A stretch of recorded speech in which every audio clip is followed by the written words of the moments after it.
ہندوستان میں ابن بطوطہ لکھتے ہیں کہ یہاں دریا کنارے ایک وقت ایسا بھی آیا کہ ہندو متاثر ہوئے تو کچھ مسلمان بھی متاثر ہو گئے. کہنے لگے دریا کے کنارے سال کی جو آخری تاریخ ہوتی ہے نا، آخری تاریخ سمجھ لیں 29 ذی الحج، سال کے آخر پہ نا شیطان آتا ہے، ایک بت خانہ ہے اس میں شیطان آتا ہے اور شیطان آ کے اس بت خانے پہ قبضہ کرتا ہے. تو اگر وہاں ایک کنواری لڑکی نہ بٹھائی جائے تو وہ سارے ملک پہ قبضہ کر لے گا اور سب کو مار ڈالے گا. لہذا ایک لڑکی کی بلی چڑھائی جائے گی، اس کو بٹھایا جائے گا بت خانے میں رات کو. وہ کنواری لڑکی ساری رات وہاں بیٹھے گی، صبح جب لینے جاتے تو لڑکی مری ہوتی. شیطان آیا ہے تو اس کو نہ یہ دینی ہے تو تب اس نے جان چھوڑ. یہ رسم تھی.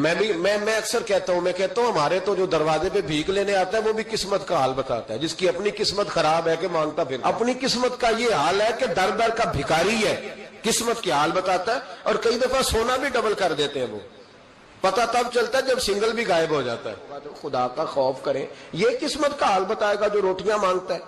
کچھ تو تھوڑا سا معیار زندگی بنائے. ہم مسلمان ہیں، ان کا بھی نظریہ بن گیا. مسلمان بھی اس نظریے کا شکار ہو گئے کہ جناب سال کے آخر میں ایک کنواری لڑکی بٹھائیں گے ورنہ وہ سارے ہندوستان کو مار دے گا. ایک حافظ ابو البرکات رحمت اللہ علیہ نام کے بزرگ ہوتے تھے اور سلسلہ عالیہ چشتیہ کے شیخ بھی تھے. لیکن اللہ کی قدرت یہ تھی کہ ان کے چہرے پر داڑھی اور مونچھیں نہیں آئی. کچھ لوگوں کے نہیں نہ آتے بال، کیا کہتے ہیں ان کو، کھودے. وہ ہمارا ایک لفظ ہے، بولتے ہیں پنجابی میں. ان کے چہرے پہ داڑھی نہیں تھی. وہ بھی کبھی کبھی اس رستے گزرا کرتے تھے تو قریب ہی ایک بوڑھی اماں کا مکان تھا. تو اماں بڑی مہمان نواز تھی. اس نے دروازے پہ، اگرچہ بیوہ عورت تھی، ایک کی اس کی بیٹی تھی، دروازے پر اس نے مہمان خانہ بنایا ہوا تھا. آنے جانے والے کو کھانا کھلاتی، چائے پہ شوق تھا اس کا. وہ حافظ صاحب دن کے وقت وہاں آئے. اماں بڑا رو رہی تھی، کھانا بھی نہ ملا، چائے بھی نہ ملی. تو کہنے لگے میں تو اس رستے اس لیے آیا تھا کہ یہاں ٹھہروں گا، مہمان نوازی یہاں اچھی ہوتی ہے. ہوٹل تو ہوتے نہیں تو مہمانوں کو مہمان خانوں میں ٹھہرنا پڑتا تھا. تو اماں کدھر ہے؟ تو کہا اماں بڑی پریشان ہے. حافظ جی نے کوشش کی، نیک آدمی تھے، کہ اماں سے ملاقات ہو جائے. حافظ جی کا کمال یہ تھا کہ حافظ اتنے پکے تھے کہ ایک جگہ بیٹھ کر قرآن پاک شروع کرتے تھے اور وہی سارا ختم بھی کر دیا کرتے. اتنی پکی منزل کے حافظ تھے. تو حافظ ابو البرکات صاحب وہاں بیٹھے. وہ اماں کوئی بزرگ تھے حافظ صاحب، وہ اماں سے کسی طریقے ملاقات کی تو اماں ملتے ہی رونے لگی چیخے مار کے. اماں کیا ہوا؟ کہنے لگی حافظ جی ایک کی بیٹی ہے، خاوند فوت ہو گیا تو میں نے نکاح نہیں کیا، ایک بیٹی کے نام ساری زندگی کر دی. یہاں نا اب بت خانے میں میری بیٹی کو بٹھایا جائے گا. مسلمانوں کے بھی، کچھ مسلمانوں کے بھی ہمارے گاؤں کے نظریات کمزور ہو گئے.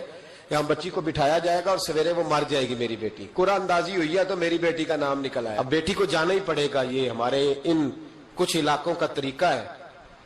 حافظ جی کہنے لگے اماں تو اس طرح کر، میں لوگوں کو سمجھاتا ہوں کہ یہ غلط ہے، شریعت اس کو پسند نہیں کرتی. تو میرے ساتھ انہوں نے کہا یہ لوگ نہیں مانیں گے، بہت سارے ہندو بھی ہیں، بہت سارے مسلم بھی ہیں، تو گڈمنٹ ہو گئے نظریات، یہ تھوڑی مانیں گے.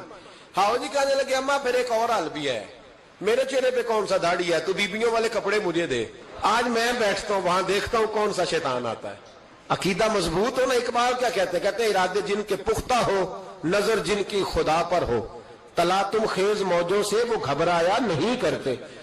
کہا مجھے دو کپڑے بیبیوں والے، میں بیٹھتا ہوں. اماں کہنے لگی وہ شیطان واقعی آتا ہے. آج تک جتنی بچیاں گئی ہیں سویرے مردہ ملی ہیں. بڑی سمجھنے والی بات ہے، غور کرنا. جتنی گئی ہیں ساری مردہ آئی ہیں. تو حافظ جی آپ کو جب وہ شیطان رات کو دیکھے گا نا، آپ آئے ہیں تو آپ کے تو وہ زیادہ ٹکڑے کرے گا کہ اس نے دھوکہ کیا، مرد ہو کے عورتوں کی جگہ پہ آیا. آپ نہ میں حافظ جی کہنے لگے ٹکڑے میرے ہونے ہیں نا، آپ فکر نہ کریں. دریا کنارے بہت خانہ تھا. حافظ جی عورتوں والا لباس پہن کے وہاں بیٹھ گئے. حافظ صاحب کہتے ہیں 3 دفعہ میں نے رات کو باہر نکل کے دریا پہ وضو بھی کیا. ساری رات میں نے قرآن پاک پڑھا اور جب فجر کا وقت ہوا تو باہر نکل کے میں نے اذان پڑھی. لوگ آئے تو میں نے جماعت کرائی. اور فرماتے ہندو مسلمانوں سب کو بلا کے میں نے کہا کہ اگر آج کے بعد شیطان نہ آئے تو ہندو کلمہ پڑھتے ہو سارے؟ انہوں نے کہا جی پڑھتے ہیں. فرمایا لو پھر میں بالکل صحیح سلامت آ گیا، کوئی شیطان نہیں آیا. کہتے سب ٹھیک ہو گیا. اب لوگ کہنے لگے حافظ جی بات تو آپ کی ٹھیک ہے پر وہ بی بی کیسے مر جاتی تھی؟ جس کو ہم رات کو بٹھاتے تھے سویرے مردہ ملتی تھی تو اس کو کون مارتا تھا اگر شیطان نہیں آتا؟ حافظ جی سمجھانے لگے کہ شیطان وسوسہ دیتا ہے پر زندگی موت اس کے ہاتھ میں. وسوسہ دیتا ہے، جتنی اس کو گنجائش ہے وہ کرتا ہے. کہا پھر وہ بی بی کیسے مرتی تھی؟ تو حافظ جی نے ایک بہت بڑی بات سمجھائی. کہنے لگے اصل بات یہ جس آدمی کو پتا ہو نا میں نے سویرے مر جانا ہے وہ ڈر سے ہی مر جاتا ہے. جس کو پتا ہو نا کہ میں یہاں مرنے آیا ہوں تو وہ ڈر سے ہی.